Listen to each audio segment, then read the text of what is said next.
এক এক করে শ্লোক সুখদেবে করিছে আলোচনা, যাহা হইতে ঘুচে দিবে যাতে যন্ত্রণা। ভাগবত কথা মৃতা পরবধূ, জয় গান করবা শিবরচত। ভগবান কথা মৃতা যারা করন যায়, পুনরায় করনা মনুষ্যায় নমঃ। ভগবান কথা যে কীর্তন, তাহার চরণ করে সহ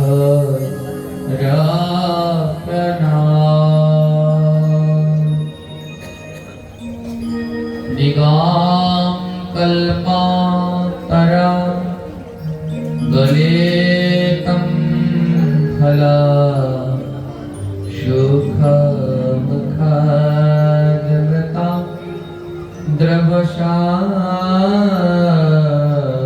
দ্রবশাঞ্জতম দেবতা ভাগবতম রসমলয়ঃ।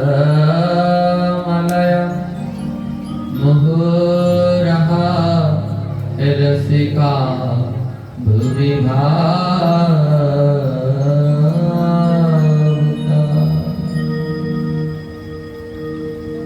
গ্রহকে এই শ্লোক কি বললেন?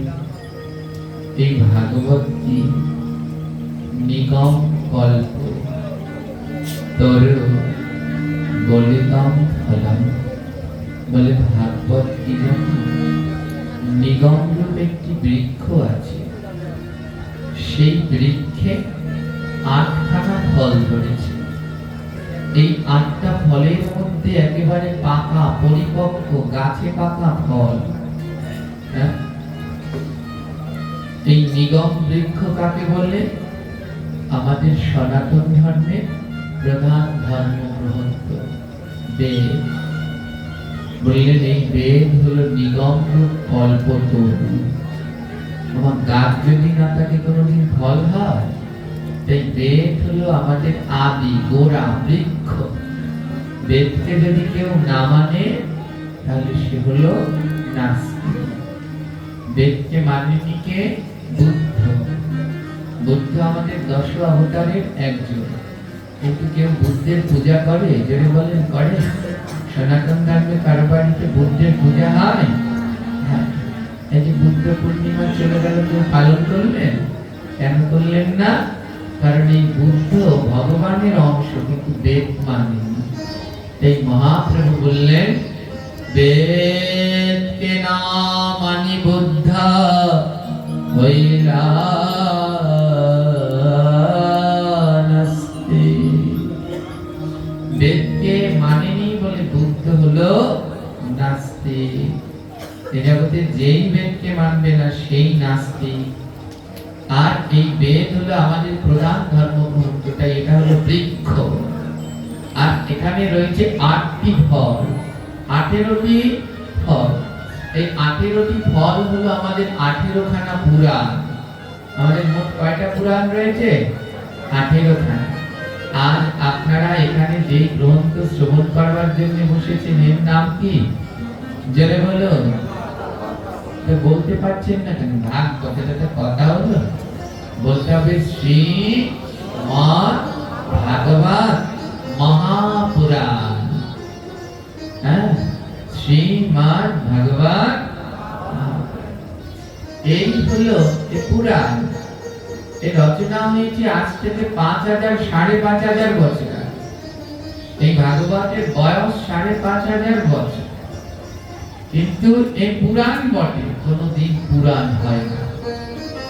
বুঝতে পারলেন? পুরাণ, কিন্তু কোনোদিন পুরাণ যতই আপনি ভাগবত পাঠ শ্রবণ করবেন, সবাই বলো বাবা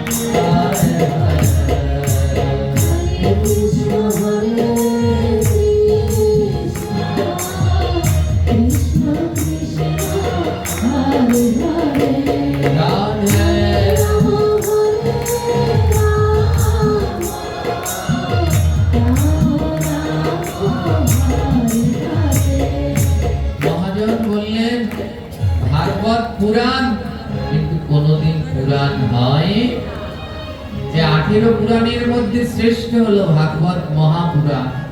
5,500 অনেক পুরানো গ্রন্থ, কিন্তু কোনদিনই সে পুরানো।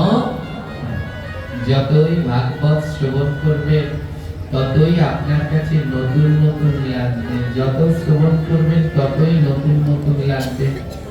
এই ভাগবত সবার জন্য, সবার এই কৃপা হয় না।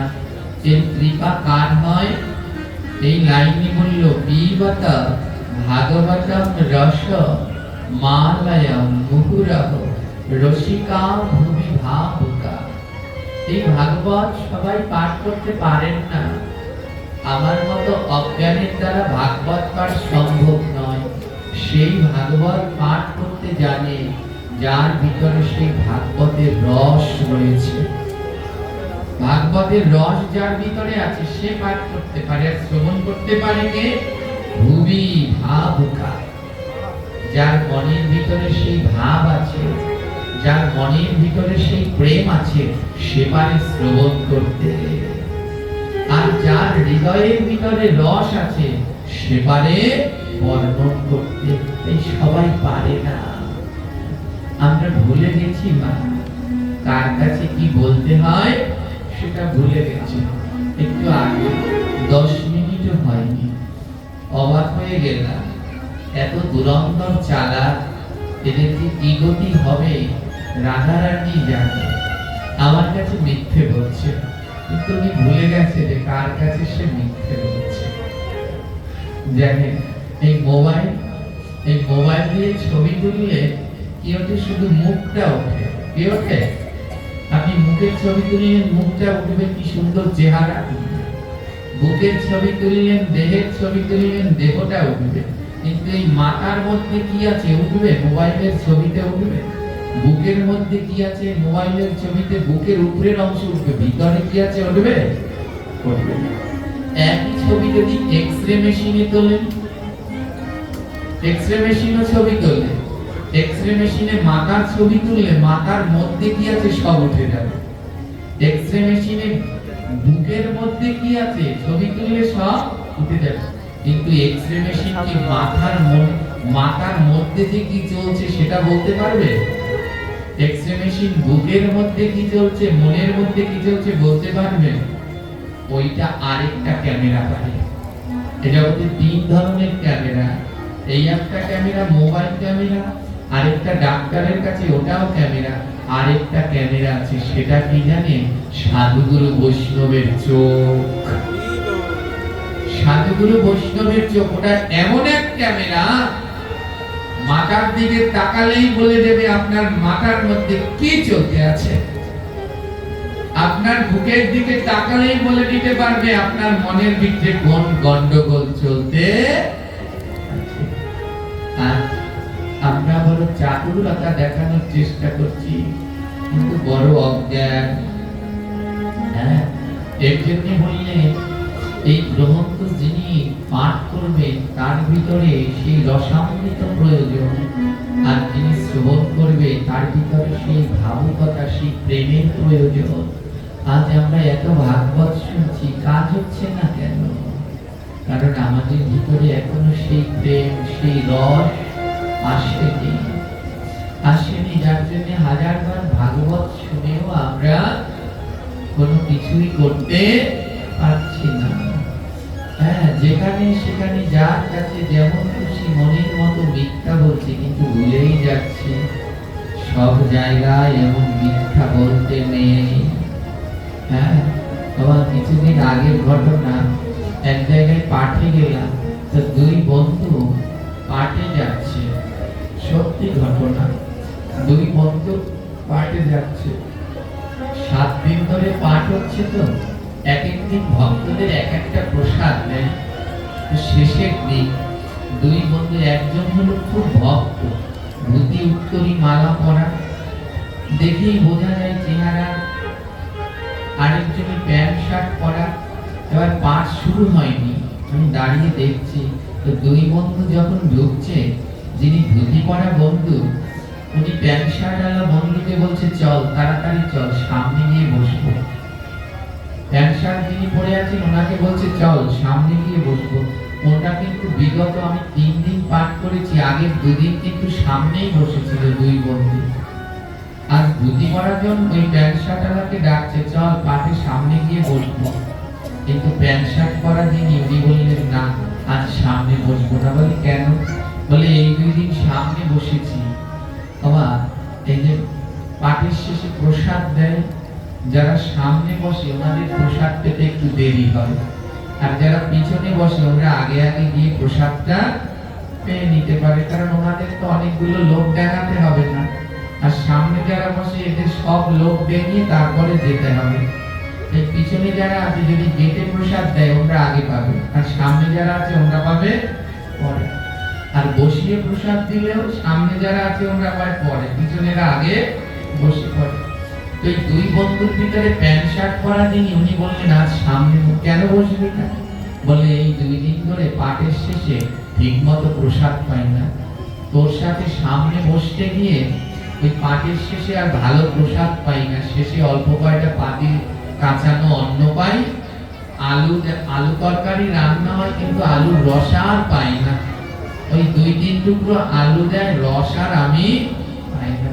এবার প্যান্ট শার্ট পরা উনি বলছে, আজ আলুর রসাটা এত সুন্দর হয়েছে, এত সুন্দর হয়েছে বলে বোঝাতে পারবো না। আজও যদি সামনে বসি শেষে আলু পাবো, ওই রস আর পাবো না। ও আলুর রসাটা আজকে এত ভালো হয়েছে, যদি সামনে বসি প্রসাদ নিতে গেলে আলু শুধু পাবো, রসটা শেষে পাবো না। তাই তুই সামনে গিয়ে বস, আর যেমন করে হোক ওই আলুর রসা আমার খেতেই হবে। আলু খাই আর না খাই, রসাটা এত সুন্দর হয়েছে, আজ রসা একটু খাবোই খাবো। কি বুঝলে? দুই বন্ধু একই জায়গায় আসলেন, কি নিতে? রস নিতে। একজনে আসলেন ভাগবতের রস নিতে, আরেকজনে আসলেন আলুর রসার রস নিতে। আলুর রসার রস নিতে, যে ওই আলুর রসার রস খোঁজে, সেটি কোনোদিন এই ভাগবতের রস খুঁজে বের করতে পারে? যার মনের ভিতরে লোভ আছে, যার মনের ভিতরে মিথ্যা আছে, যার মনের ভিতরে ছল চাতুরি আছে, সেটি কোনোদিন এই ভাগবতের রস আস্বাদন করতে পারে? পারে না গো। এই হাজার ভাগবত শ্রবণ করেও আমাদের কোনো কাজ হচ্ছে না। কেন? বলে আমরা মানব জীবনে কাজে লাগাতে পারছি না। ভাগবত পাঠ এমন ভাবে শুনতে হবে যেন সেটা মানব জীবনে কাজে লাগাতে পারি। ভাগবত পাঠ কোনো সাধারণ কিছু নয়। ভাগবত পাঠ শ্রবণ করবে এবং ওই লীলাগুলো চোখ বন্ধ করে মনে মনে স্মরণ করো, দেখবে সাক্ষাৎ দেখতে পাচ্ছি। আমরা ভাগবত পাঠ শ্রবণ করি কিন্তু অনেকেই বিশ্বাস করতে পারি না। গোবিন্দকে পাওয়ার জন্য 3টা জিনিস লাগে। কয়টা জিনিস লাগে? 3টা। খুব মন দিয়ে শুনবেন। প্রথমটা লাগে বিশ্বাস। ভগবানকে পাওয়ার জন্য প্রথম কি লাগে? দ্বিতীয়টা লাগে ভক্তি, আর তৃতীয়টা লাগে ধৈর্য। এই 3টা জিনিস যার না হবে জীবনেও গোবিন্দ সে পাবে না। প্রথম লাগবে বিশ্বাস, ওখানে মাটি দিয়ে ঠাকুর বানিয়েছে। যদি কোনোদিন বিশ্বাসী না হয় যে ওটা মাটির নয়, ওর ভিতরে আমার ভগবান থাকে, যতদিন পর্যন্ত বিশ্বাস হবে না, আছে না, হ্যাঁ, তোমরা মাটির ঠাকুরের কাছে খেতে দাও, ও কি খায়? যেদিন এই বিশ্বাসটা জন্মাবে ও মাটির ঠাকুর নয়, ও পিতলের ঠাকুর নয়, ও কাঠের ঠাকুর নয়, ও হলো আমাদের কাঙালের ঠাকুর। যদি কেউ কাঙাল হয়ে রাখতে পারে, আমাদের ঠাকুর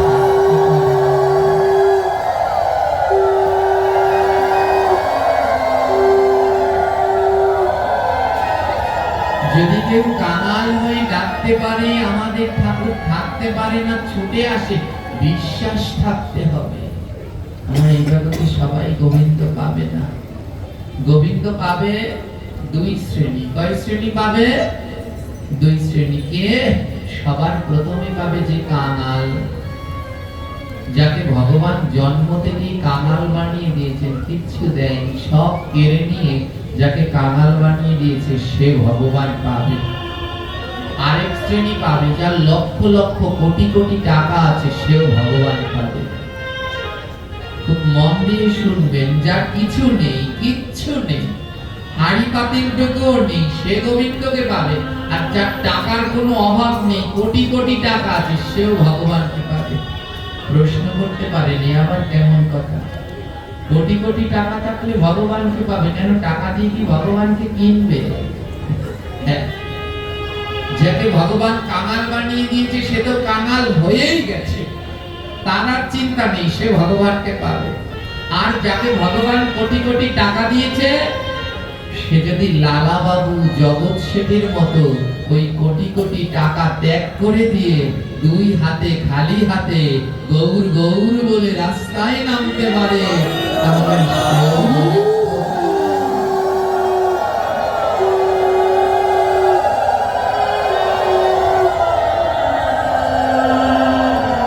যাকে ভগবান কোটি কোটি টাকা দিয়েছে, লালা বাবুকে দিয়েছিল, জগৎ শেঠকে দিয়েছিল, সমস্ত কিছু ত্যাগ করে খালি হাতে রাস্তায় নেমে পড়েছে, বলে সে পাবে গো। যাকে ভগবান কোটি কোটি টাকা দিয়েছে, যদি সমস্ত ত্যাগ করে খালি হাতে গৌর বলে নামতে পারে, তাহলে সেও গোবিন্দ পাবে। তাই ভগবানের এই কথা শ্রবণ করতে হলে মা আগে আমাদের বিশ্বাস রাখবে, ভাবতে হবে কোনো লীলা নয়, কোনো গল্প নয়, বিশ্বাস থাকতে হবে। তারপরে দ্বিতীয় যেটা থাকতে হয় সেটা হলো ভক্তি। অঢেল ভক্তি রাখতে হবে। আর ভগবানকে পাওয়ার জন্য তৃতীয় যেটা দরকার সেটার নাম হলো ধৈর্য। আমাদের সব থেকে এই তিনটা জিনিসের মধ্যে কম কোনটা জানেন? এই তিনটা জিনিসের মধ্যে বিশ্বাস, ভক্তি, ধৈর্য, এই তিনটার মধ্যে সব থেকে কম কোনটা? ধৈর্য। আমাদের ধৈর্য বড়, তাই ভগবানকে আর পাওয়া হয় না।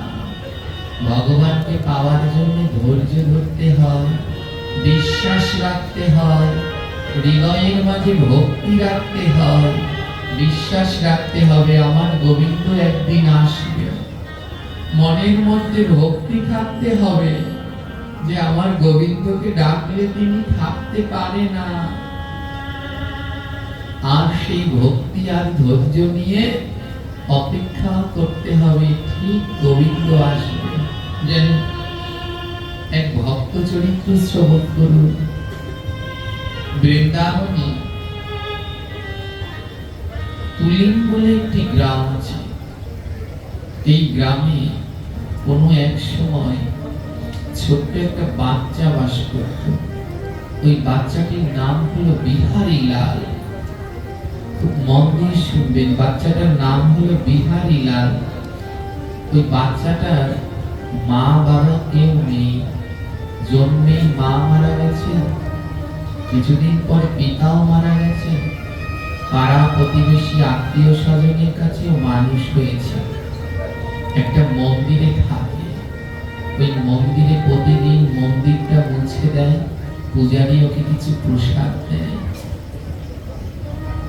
আর মন্দিরের পূজারী বলে, বাবা যেখানে ভাগবত পাঠ হয় ওখানে চলে যাবে, আর কিছু আসার না পাস পেটটা তো ভরবে। ও এখন যেমন মানুষ যতই দ্রব্যমূল্যের বৃদ্ধি হোক কেউ না খেয়ে থাকে না, কিন্তু এখানে যারা বয়স্ক আছেন তারা এক সময় দেখেছেন দারিদ্রতা কাকে বলে, মানুষকে নাকি ফ্যান খেয়েও থাকতে হয়েছে। তা আমরা দ্রব্যমূল্যের এখন অনেক দাম, কিন্তু এখন কেউ না খেয়ে থাকে না। কোনো এক সময় মানুষ না খেয়ে থাকতো, প্রচুর মুদা সেদ্ধ করে খেত, প্রচুর গোড়া সেদ্ধ করে খেত, কত কষ্টে জীবন যাপন করেছে। ওই বিহারীলাল প্রতিদিন যেখানে ভাগবত পাঠ হয়, সাধু সঙ্গ হয়, সেখানেও ছুটে যেতেন, হরিকথা ডুবতেন, আর মন ভরে ওই পাটন্তে ভগবানের প্রসাদ খেতেন। আজও এই বৃন্দাবনে তুলিন গ্রামে ভগবানের কথামৃত ভাগবত পাঠ হচ্ছে। ছোট্ট বিহারীলাল এক কোনায় ভাগবত শ্রবণ করতে বসেছে। ভাগবত পাঠে বলছে, জানো আজ ভগবান শ্রীকৃষ্ণ বৃন্দাবনে সেই নবলক্ষ গাভীদের নিয়ে আজ ভগবান বৃন্দাবনে ধেনু চড়াতে যায়। ওমা আজ ভগবান শ্রীকৃষ্ণ বৃন্দাবনে বাঁশি বাজান। এই বাঁশির শব্দ সবাই শুনতে পায় না। বৃন্দাবনে একটি জায়গা আছে, জায়গাটির নাম হলো বংশীবট। যদি যান একবার হলেও দর্শন করবেন। এই বংশীবটে গিয়ে ভক্তরা একটা বট বৃক্ষ, সেই বট গাছে ভক্তরা গিয়ে কান পাতে। এই কানটা গিয়ে বট গাছে এমন ঠেসে ধরে যায়, ওই বট গাছের তলায় বসে ভগবান শ্রীকৃষ্ণ বাঁশি বাজিয়েছিলেন। ওই বট গাছের তলায় বসে ভগবান শ্রীকৃষ্ণ বাঁশি বাজিয়েছিলেন। আজও ভক্তরা গিয়ে যখন কানটা বট গাছে ঠেসে ধরে, ওই বট গাছের মধ্যে দিয়ে বাঁশির শব্দ শোনা যায়, আজও শোনা যায়। আজও কোনো ভক্ত যদি এক মন এক চিত্তে বটবৃক্ষে কানটা ঠেসে ধরে, ওই বটবৃক্ষের মধ্যে দিয়ে কৃষ্ণের বাঁশির শব্দ আজও শোনা যায়, কিন্তু সবাই শুনতে পায় না। বলে বাজে কানে বাজে না, যার কান বাজে তার কানে আমার গোবিন্দের বাঁশি বাজে না। তাই যার কান ভালো, যার কান শুদ্ধ, সেই কানে আজও গোবিন্দের বাঁশি শোনা যায়। কোন কানে শোনা যায়? যেই কান অন্যের নিন্দা পরচর্চা শুনতে ভালোবাসে, সেই কানে কোনোদিন কৃষ্ণের বাঁশি শোনা যায় না। আর যেই কান গোবিন্দের কথা শুনতে ভালোবাসে, সেই কান যদি আজও বৃন্দাবনে যায়, আজও সেই কান কৃষ্ণের বাঁশির শব্দ শুনতে পায়। ভাগবত পাঠক পাঠ করছেন, জানো আজও সেই বৃন্দাবনে কৃষ্ণের বাঁশি শোনা যায়। আজও সেই ছোট্ট গোপাল নবলক্ষ ধেনু নিয়ে গোচরণে যায়। গোপাল আমার আজও সেই ধেনুদের নিয়ে বৃন্দাবনের বনে বনে ঘুরে বেড়ায়, গাভীদেরকে চড়ায়, ঘাস খাওয়ায়।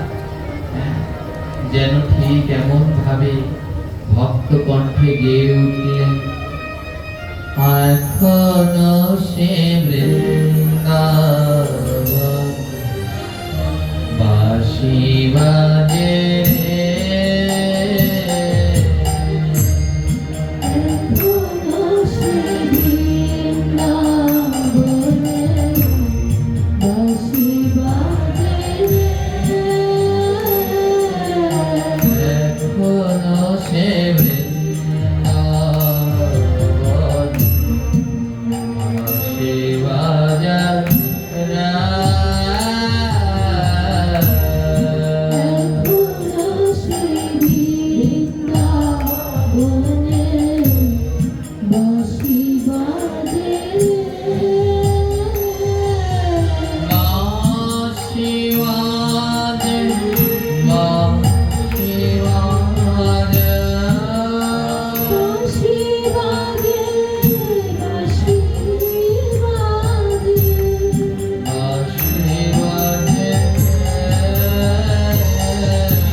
গোচরণে ওরাই ধরি জানো আজও সেই বৃন্দাবনে ভগবান শ্রীকৃষ্ণের নবলক্ষ ধেনুদের সন্ধ্যাবেলায় দেখা যায়।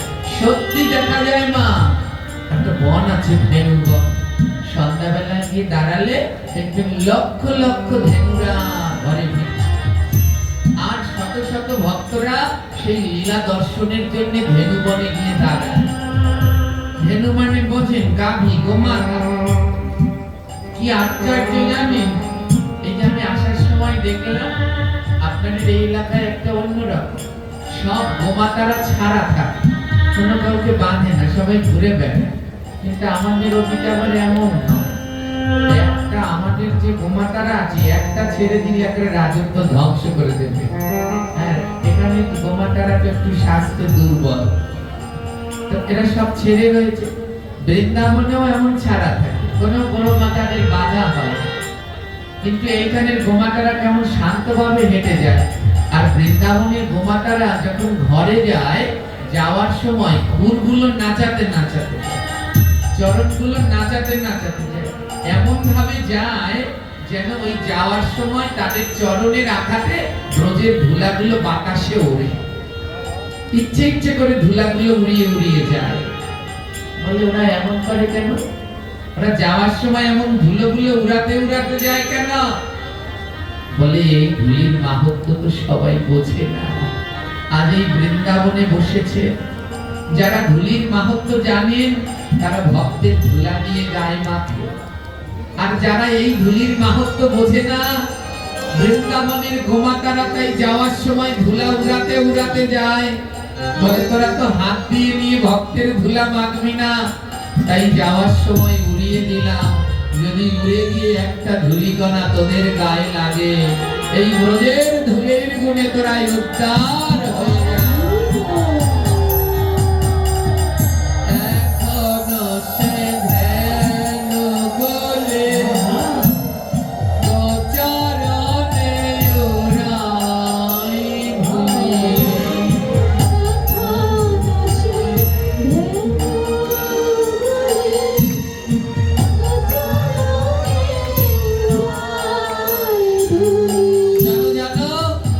এই ধুলা যদি গায়ে না লাগে, কোনদিন মনে প্রেম আসে না। এর জন্য সবাইকে বলি তোমরা দূরে দূরে থেকো না, আসো এখানে একটু বসো, দাঁড়িয়ে থেকো না, ভক্তের পাশে একটু বসো। যদি ভক্তের একটা ধুলো উড়ে গিয়ে গায়ে লাগে, তোমার মনে প্রেম জাগবে। বলে প্রেম হলে কি হয়? পরের লাইনে লিখলেন পদকর্তা, যেই না ধুলো গিয়ে কারো গায়ে লাগছে, আর কি হচ্ছে জানেন? এখনো সে ধ্যান গোলে গোচরণে উড়াই ধুলি। এখনো সে ধ্যান গোলে গোচরণে উড়াই ধুলি। আর সখাসনে কোলাকুলি,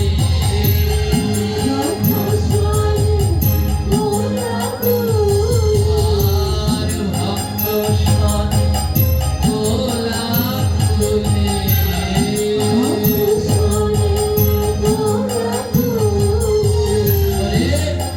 এই চরণ ধুলা না লাগলে যে কোনোদিন মনে প্রেম হবে না, আর প্রেম না হলে কোনোদিন প্রেমালিঙ্গন দিতে পারবে না। তাই যার গায়ে ওই ধুলা লাগে, সেই কোলাকুলি দিতে পারে, সেই প্রেমালিঙ্গন দিতে পারে। সখাসন কোলাকুলি, ভক্তসন কোলাকুলি।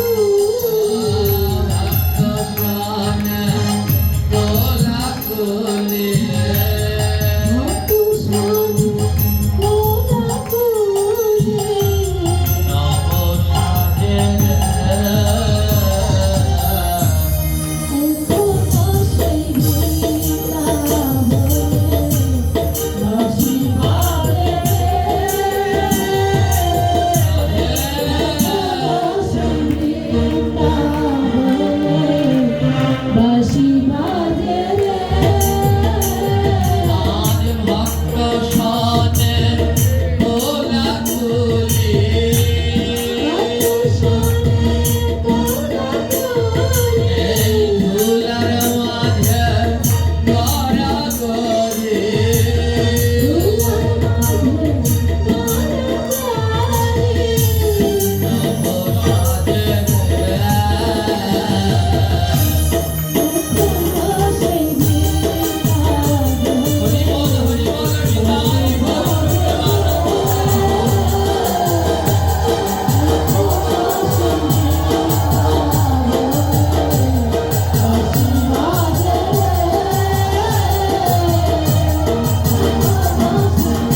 শ্রীকৃষ্ণ আমার সেই নবলক্ষ ধেনুদের নিয়ে, গোমাতাদের নিয়ে মাঠে যায়।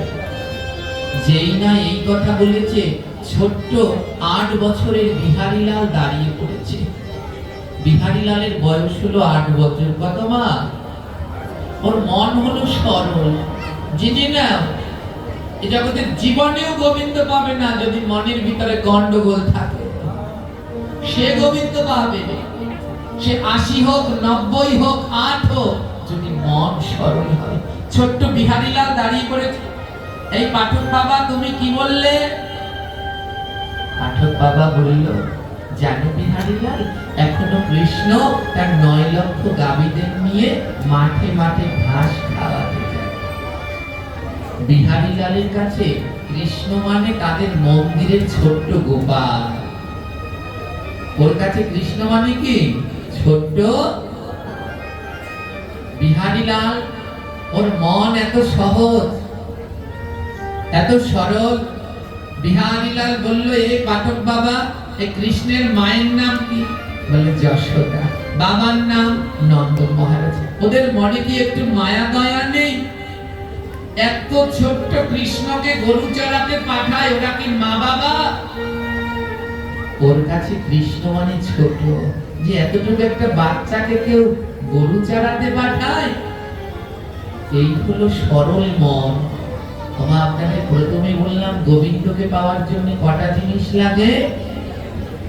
প্রথমটার নাম কি? বিশ্বাস। ও বিশ্বাস করে ফেলেছে কৃষ্ণ আজ বৃন্দাবনে গরু।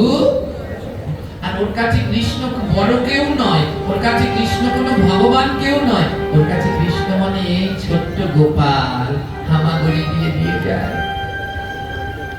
বিহারীলাল বলছে, পাঠক বাবা, তুমি আমাকে একটু বৃন্দাবনের পথ দেখিয়ে দেবে? আমি এখনই বৃন্দাবনে যাব। কেন বিহারীলাল? ও পাঠক বাবা, আমার তো পিঙ্কুলে কেউ নেই, মা নেই, বাবা নেই, কেউ নেই আমার। এই কৃষ্ণই আমার সব। জানো পাঠক বাবা, কৃষ্ণকে আমি বড় ভালোবাসি। আমার কৃষ্ণ এই রোদের মধ্যে মাঠে মাঠে গরু চড়াবে, আর আমি মন্দিরে ছায়ায় থাকবো। তার থেকে তুমি আমায় বৃন্দাবনের পথ দেখিয়ে দাও। আমি বৃন্দাবনে যাই, আর বৃন্দাবনে গিয়ে কৃষ্ণের মা বাবাকে বলবো, তোমরা আমার কৃষ্ণকে দিয়ে গরু চড়িও না। আমার কৃষ্ণ বড় কোমল, তার চরণ বড় নরম। যদি মাঠে গরু চড়াতে গিয়ে আমার কৃষ্ণের পায়ে কাঁটা ঢুকে যায়, বলে দাও না বৃন্দাবনে কোন পথে যেতে হয়। ভাগবত পাঠকের কথা শুনে কাঁদছে। আহারে কেমন সরল মন। এত বছর ধরে ভাগবত পাঠ করি, কিন্তু বিশ্বাস করতে পারলাম না কৃষ্ণ বৃন্দাবনে আছে। আরো ভাগবত শুনে বিশ্বাস করে নিয়েছে কৃষ্ণ বৃন্দাবনে আছে। পাঠক মহারাজ পথ দেখিয়ে দিলেন, বাবা এই পথে যা, এই পথে গেলে তুই বৃন্দাবন পেয়ে যাবি, যা। ছোট্ট ছেলে বৃন্দাবনে রওনা দিলেন। শোন বাবা, ওই বৃন্দাবনে যেতে হলে মুখে রাধা নাম গাইতে হবে। রাধা রাধা বলবি, আর আগামী তুই বৃন্দাবনে পৌঁছে যাবি। সরল মনে ছোট্ট বিহারীলাল রওনা দিয়েছে বৃন্দাবনে, আর বদনে গোবিন্দের দিব্য নাম কীর্তন করছে। হরে কৃষ্ণ হরে কৃষ্ণ কৃষ্ণ কৃষ্ণ হরে হরে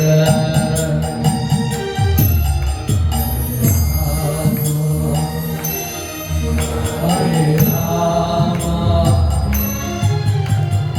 রাম রাম হরে হরে। হরে কৃষ্ণ বলো না, হরে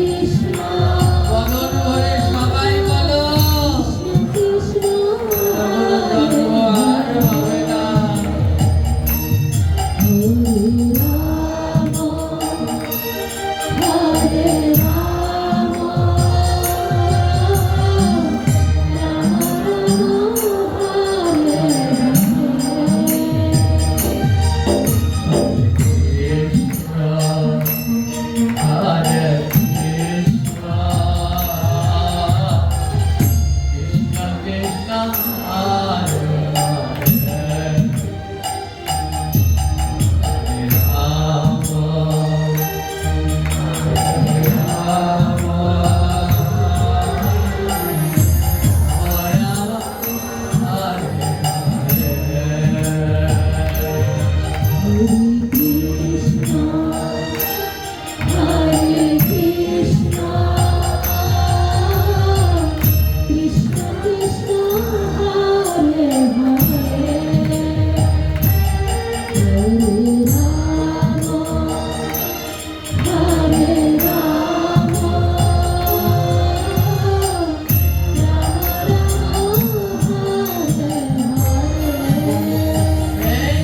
তোমরা ভগবানকে ডাকছো কেন?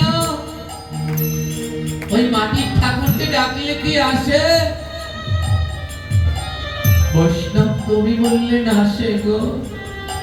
আমার ভগবানকে ডাকলে আমার ভগবানকে আসে, কিন্তু সবার কাছে আসে না।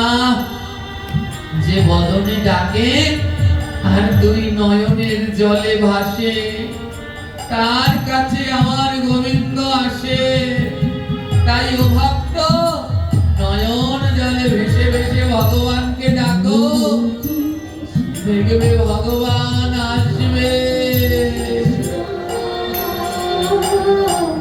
কৃষ্ণ কৃষ্ণ হরে হরে সবাই উচ্চ স্বরে প্রেম যে দুটি নয়নের জলে। হরে রাম রাম রাম হরে হরে হরে কৃষ্ণ হরে কৃষ্ণ কৃষ্ণ হরে হরে, হরে রাম হরে রাম রাম রাম হরে হরে। হরে কৃষ্ণ কৃষ্ণ কৃষ্ণ হরে হরে হরে রাম হরে রাম রাধে রাম রাম হরে হরে হরে কৃষ্ণ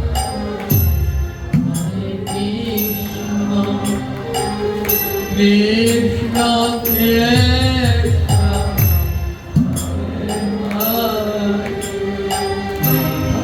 হরে রাম হরে রাম রাম রাম হরে হরে। হরে কৃষ্ণ কৃষ্ণ কৃষ্ণ হরে হরে হরে রাম হরে রাম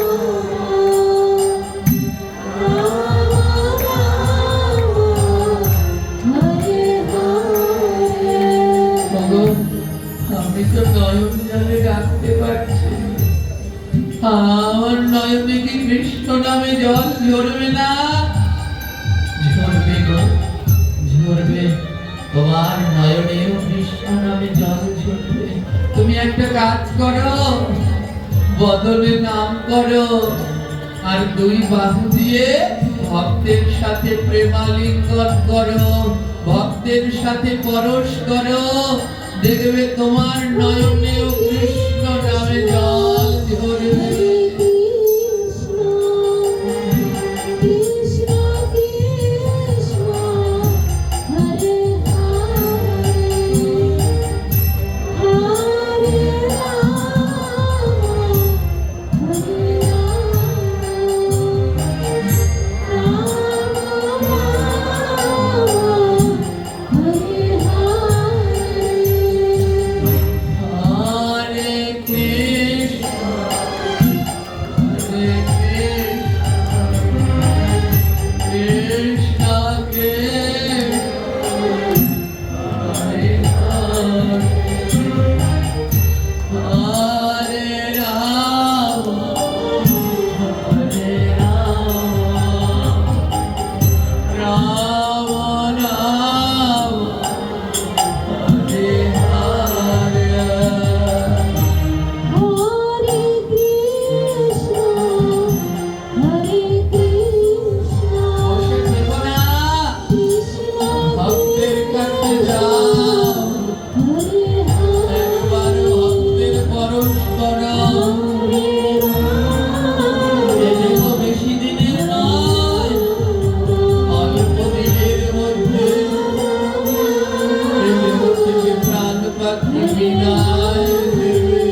হবে প্রভু?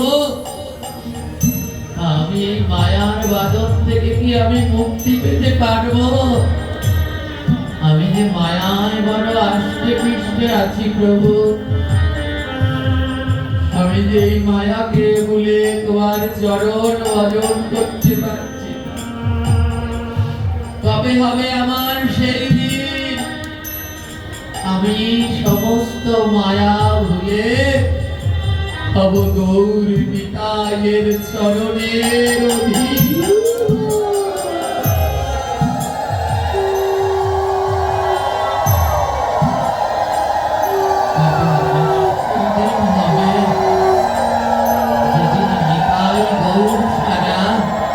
আমার জীবনে আর কারো কথা মনে করব?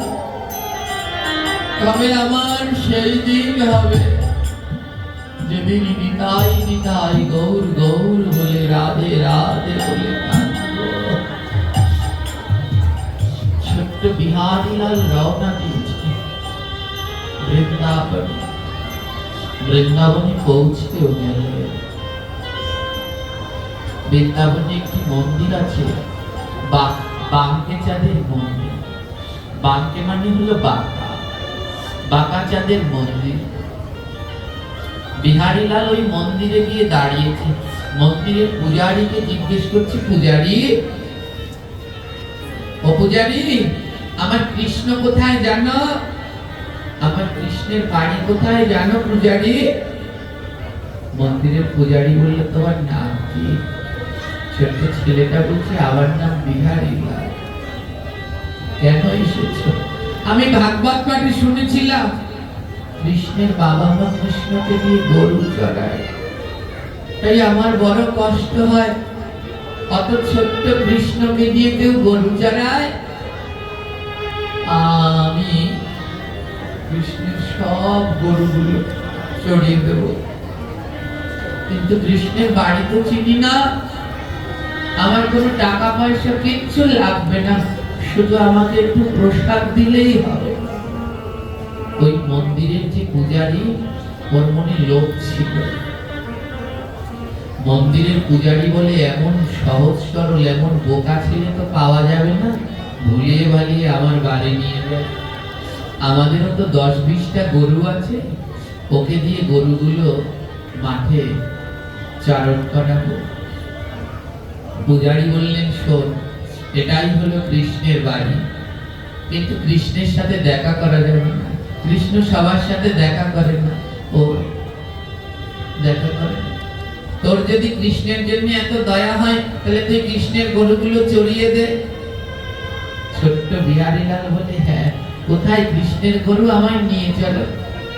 ওই মন্দিরের পূজারীটা ছেলেকে ভুল টুল বুঝিয়ে নিয়ে গেলেন মা, আর নিয়ে গিয়ে ওর বাড়ির গরুগুলো দিয়ে দিলেন, নে, এগুলোই কৃষ্ণের গরু, প্রতিদিন মাঠে গিয়ে চড়াবি। আর সহজ সরল ছেলে ওগুলো কৃষ্ণের গোমাতা ভেবে প্রতিদিন মাঠে নিয়ে যায়, আর মাঠে গিয়ে প্রতিদিন ওই গরুগুলোকে মাঠে ঘাস খাওয়ায়। আর মন্দিরের পূজারী ওর ছেলেকে বলে দিয়েছে, শোন, ওই ছেলেটা বড় বোকা শোকা, ও সকাল বেলায় যায়, দুপুর বেলায় মাঠে গিয়ে ওকে কিছু খাবার দিয়ে আসিস।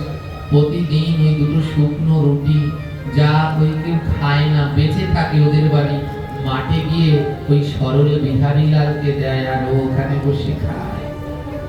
বিহারীলাল প্রতিদিন কৃষ্ণের গরু ভেবে ওই পূজারী গরুগুলোকে প্রতিদিন মাঠে ঘাস খাওয়ায়।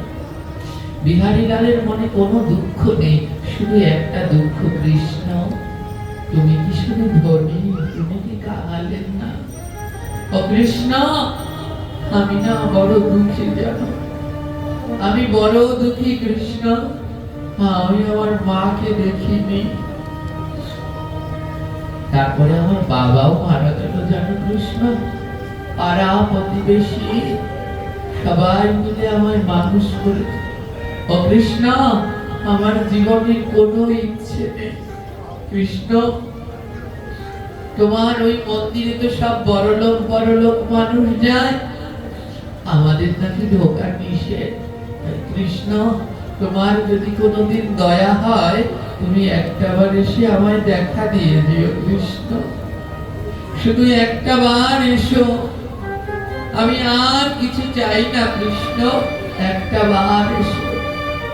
গোমাতাদের গাছের তলায় ওই মাটির মধ্যে ঘাসে ঘাস খাওয়ায়, আর ওই গাছ তলায় বসে প্রাণ ভরে গোবিন্দকে ডাকে, আর দুটি নয়নের জলে অজর ধারায় ভেসে যায়।